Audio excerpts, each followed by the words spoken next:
Welcome to the deep dive. Today, we're taking a look into the shadows, you could say, of the Rocky Mountains. We're going to unravel the story of organized crime here in Colorado. That's right. Specifically focusing on what was known variously as the Colorado crime family, sometimes the Smaldone crime family, or, people even called it the Denver Mafia. Yeah, lots of names, and we've got some pretty interesting historical summaries to work from. They lay out the origins, the main activities, and eventually how this whole thing kind of faded away. Our goal here really is to pull out the key narrative threads. Who were the main players? What was the overall path of this so-called family? Exactly. We want to get a handle on their impact, what it all meant for Colorado, but without getting totally bogged down in every single tiny detail. We might uncover some surprising stuff along the way. Definitely. So where does it all begin? Well, like a lot of these stories, it seems to start with bootlegging. Prohibition era. Right. The 1920s, early 30s. I mean, Prohibition really set the stage for organized crime everywhere, and Colorado was no different. Our sources point to the Carlino brothers first. Pete and Sam Carlino. Mm-hmm. Pete and Sam. They were apparently the initial big force down in southern Colorado, getting started around 1922 with bootlegging. And these guys weren't thinking small, were they? The sources suggest they were aiming to control the entire state's liquor trade between 22 and 31. Yeah, that's incredibly ambitious. What made them think they could actually pull that off? Well, they had some early success, it seems, in the areas south of Denver. And that probably fueled their ambition, made them think they could push into Denver itself. But pushing like that, it's bound to cause trouble, right? With other groups wanting the same thing. Absolutely. Which kind of leads us to this really interesting event, the Bootleggers Convention, January 1931. Sounds like something straight out of a movie. A convention for bootleggers. Apparently so. Organized by a guy named Giuseppe Joe Roma. The idea, supposedly, was to prevent open warfare between the Carlinos and other bootleggers. Yeah. Try to keep the peace, maybe carve things up. Okay, but how did this peace summit actually go down? Not well. Law enforcement somehow got wind of it. They raided the meeting place, arrested 29 people there. Wow. Yeah, and a lot of them already had criminal records. But the really fascinating part, Joe Roma, the guy who supposedly organized the whole thing. Let me guess, he wasn't there. Exactly. Yeah. Conspicuously absent when the raid happened. Makes you wonder, right? Was that planned? Did he tip someone off? Or just lucky? The sources don't really say definitively. And it sounds like the law wasn't having much luck prosecuting these guys anyway. District Attorney Carr was pretty vocal about it. Yeah, he publicly criticized what he saw as a failure to actually bring these bootleggers to justice. It paints a picture of a system really struggling to deal with this rise in organized crime. And then things get messy for the Carlinos themselves. Pete Carlino's financial troubles. Right, leading to arson. Yeah. He had his own property burned down for the insurance money. Oh, wait, it wasn't like a rival gang that did it? No, the sources say he planned it. Yeah. He got his cousin and some others to actually carry it out, and they were the ones convicted for it later. Man, that's just some desperation, doesn't it? It really does. Maybe the easy money was drying up, competition was heating up. It also shows you the risks, the betrayals that could happen inside these groups. And the violence just escalates. Sam Carlino, the other brother, he's assassinated in May 31. Mm-hmm. And the account mentions his wife was apparently too scared to testify against the killer, a guy named Bruno Morrow. That says a lot about the fear they operated under. Intimidation was key. Absolutely crucial for control. So after his brother's murder, Pete Carlino goes into hiding. Understandable. Yeah, he even pops up in Milwaukee for a bit, still trying to run bootlegging operations. Hmm. But his time ran out. He was eventually caught back here in Colorado. Okay, now here's a part I found really interesting. Who posts Pete Carlino's bond when he gets caught? Yeah, get this. It was Joe Roma. The convention guy. The one who wasn't there for the raid. The very same. Well, the source is pretty clear. They weren't necessarily enemies. They actually had a working relationship. that really complicates things, doesn't it? It wasn't just simple, gang versus gang all the time. Exactly. Business interests, the shared goal of making money from bootlegging, could apparently smooth over other conflicts. It shows how fluid these alliances could be. Pragmatic? Maybe. But maybe not always stable alliances. Definitely not stable. Because just a few months later, September 1931, Pete Carlino is murdered. And that's pretty much the end of the Carlino brothers' run. It effectively ended the Carlino era, yeah. And guess who steps up to fill that power vacuum? Joe Rome. Joe Roma. Operating, believe it or not, right out of his grocery store. He becomes the main figure in Denver's underworld, Yeah. like a changing of the guard. Using a grocery store as a front? Okay. Classic. A classic tactic, yeah. Masking illicit activities with a legitimate business. So Roma consolidates power in Denver, moving maybe beyond the Carlino's more southern focus. But his time at the top wasn't that long either, right? No, relatively short-lived. Because in 1933, Joe Roma himself is murdered. Okay, and this is where the Smaldone name really comes into the picture. Eugene, Clyde, and Clarence Smaldone. That's right. The three brothers, they were questioned by police about Roma's murder. But never charged. Never charged, which is quite a jump, isn't it? From being persons of interest in the boss's murder to then becoming the next dominant crime family. Yeah, how did they manage that transition? What let them take over? Well, one interesting aspect is their base of operations. Gaetano's Italian restaurant in North Denver. Right, I've heard of that place. For decades, it wasn't just, a spot for pasta. It was reportedly the nerve center for their operations. The fact that they could run things from there for so long, it says a lot about their control, maybe their ability to blend in somewhat. And the brothers themselves, they seem to have different styles, different public images. Very much so, based on the records. Clyde, for instance, seems to have had the more, let's say, visible criminal history early on. Okay, like what? Well, a burglary back in 1920, the bootlegging conviction in 33 we mentioned, even an attempted bombing charge in 1936. An attempted bombing. Wow. Yeah. Later on, he was into gambling enterprises, had a jury tampering conviction, though that one got overturned.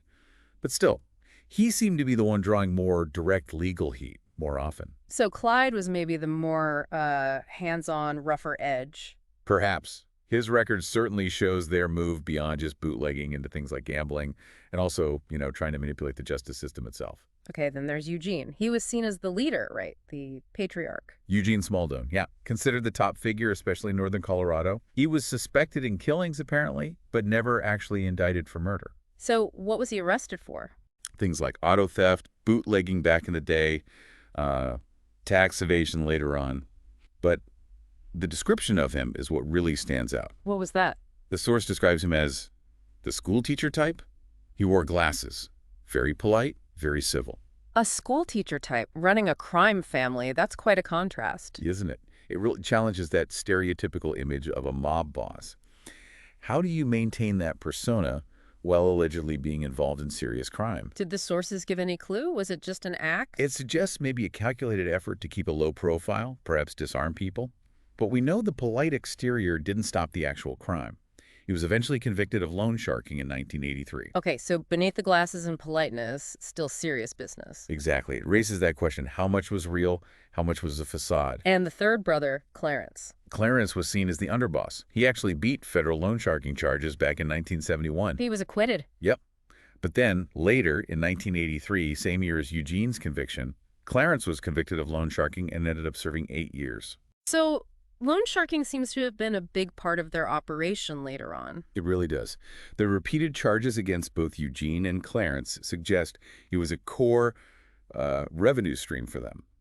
A classic mafia activity, exploiting people's financial problems. Okay, so let's move into the later years, the sort of decline phase. 1970s through the 2000s, we see partnerships forming. Yeah, this is interesting. The Colorado family apparently partnered up with the St. Louis crime family. St. Louis. Okay. Doing what? Skimming profits from the Riviera Hotel and Casino out in Las Vegas. That's a pretty significant connection, linking them to the national scene. For sure. Vegas skimming was a huge mafia enterprise. But what does that partnership, especially with St. Louis, tell us about where the Colorado family stood at that point? Well, the source mentions that the St. Louis boss held ultimate control over the Colorado family in that arrangement. Okay. So maybe not equal partners. It suggests a shift, yeah. Maybe the Denver group was losing some of its independence, becoming more reliant on or subordinate to larger syndicates. Could be a sign their own power base was weakening. Which fits with what the FBI thought later, right? By 1990, they believe the Colorado family had only one made member left. That's the assessment mentioned, yeah. Only one made guy left. And for anyone listening who might not know, what does made mean in this context, like officially in the club? Essentially, yes. A made man or made member in mafia terms is someone who's been formally inducted into the organization. There's usually a ceremony, oaths of loyalty, the code of silence, omerta. It means you're a full member, not just an associate. Okay. So if the FBI thought there was only one actual member left by 1990, That's a massive decline. A huge drop from their peak influence. It really signals an organization that's shrinking, maybe becoming irrelevant. And then the final chapter seems to be the death of the last brother, Clarence Smaldone, in 2006. Hmm. Chauncey, as he was also known. And the Denver Post had a pretty definitive take at the time, didn't they? From Dick Crack. Yeah, Craig wrote something like, after 60 years and the death of Chauncey Smaldone, the Smaldone family is no longer organized crime. Basically calling it over. The end of an era. Seems to be the journalistic consensus, yeah, that the formal structure, the organized entity they represented, dissolved with the passing of that last key figure. Individual crime might continue, but the family, as such, was done. So looking back then, the key figures, it's quite a progression. You've got the Carlino brothers kicking things off with bootlegging. The pioneers, you could say. Then Giuseppe Roma, who takes over briefly, maybe tries to structure things a bit more like a traditional mafia boss. A transitional figure, perhaps. But really, it's the Smaldone brothers, Eugene, Clyde, Clarence, who defined this thing for decades. Their reign was incredibly long. Absolutely. And those contrasting personalities we talked about, Clyde's run-ins, Eugene's schoolteacher vibe, they make the story much more textured. Yeah, it's not just a faceless mob. Hmm. Understanding their different roles and maybe styles helps explain how they lasted so long. For sure. How they navigated things, how they presented themselves, it all likely played a role. And their activities evolved too. Started with booze. Bootlegging was the foundation, yeah. But it expanded racketeering, the loan sharking we discussed, extortion, drug trafficking is mentioned, illegal gambling. Pretty diversified portfolio of crime. You could say that. And operating mainly around Denver and Pueblo, but with influence spreading wider in Colorado, and obviously those connections into Vegas. And it stayed pretty ethnically specific at the core. Italians as the made men. That's what the sources indicate, yes. Primarily Italian descent for the core members, with associates potentially coming from other backgrounds. And they had allies, big ones. Right, the links to other families, Bonanno, the Chicago outfit, Kansas City, LA, New Orleans, St. Louis. It shows they weren't operating in a vacuum. They were part of that larger, interconnected web of organized crime across the U.S. Though they still had rivals here in Colorado, too. Various gangs, the source mentioned. Wait, it was never absolute unchallenged control. There was always competition. So wrapping this up, this deep dive really traces the whole arc, doesn't it? From the wild bootlegging days The Carlinos trying to corner the market. through the rise of the Smaldones, becoming this recognized mafia family, their long reign. The national connections, the Vegas skimming. And then the slow decline, the partnerships changing, fewer members, until finally it just kind of dissolves. Yeah, by the early 2000s, with Clarence's death seen as the end point.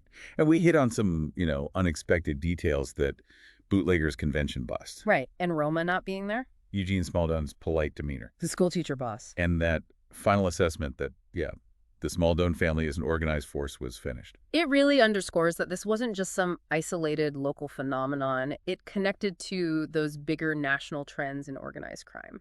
Absolutely. The rise, the diversification, the eventual decline, you see similar patterns elsewhere. Colorado's story is a specific example of that broader history. It provides a really useful case study, actually, for understanding how these things work. Agreed. The dynamics, the factors contributing to the rise, and maybe what leads to the fall. Okay, so here's something to maybe leave everyone thinking about. Given this long history, we've just talked through the Carlinos, Roma, the Smaldones.